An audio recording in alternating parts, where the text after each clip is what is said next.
He was just a boy, but his days began before the sun. In the biting cold of a barn filled with 22 hungry horses. Each morning was a battle, not just against the weight of the feed bags, but against the terror that scurried in the shadows. He was terrified of the rats that infested the barn, their beady eyes glinting in the dim light. When he pleaded with his father for help, the answer was always the same, a cold silence. This was his duty, and fear was a weakness he had to conquer alone. In his world, love was not a gift, it was a wage to be earned. His father, a man forged by hardship, taught him that affection was a reward for work, a prize for obedience. He promised the boy a fishing trip, a rare glimpse of connection, only to break that promise for an extra shift at work. The sting of that broken promise planted a seed of doubt in the boy's heart. Was he not worth his father's time? Driven by a desperate hunger for approval, he worked harder. He mucked stalls with furious energy. He carried bales until his arms screamed, hoping that one day his effort would be enough. But the validation never came.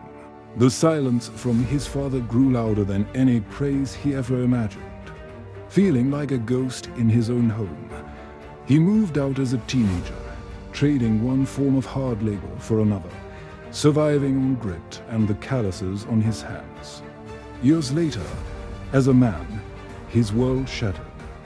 The jobs dried up, the money ran out, and the foundation he had built on relentless work crumbled beneath him. He was at rock bottom, with no one to call and nowhere to turn.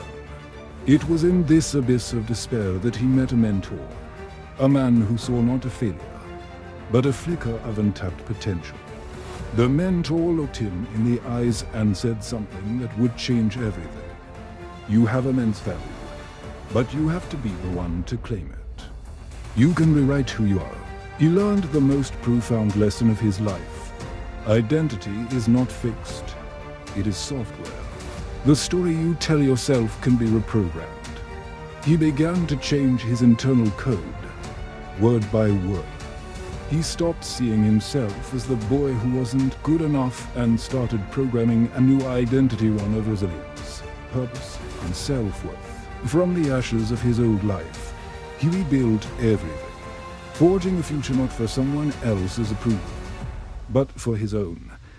He finally understood that the two most powerful words in the universe are, I am, because whatever follows them will shape your reality.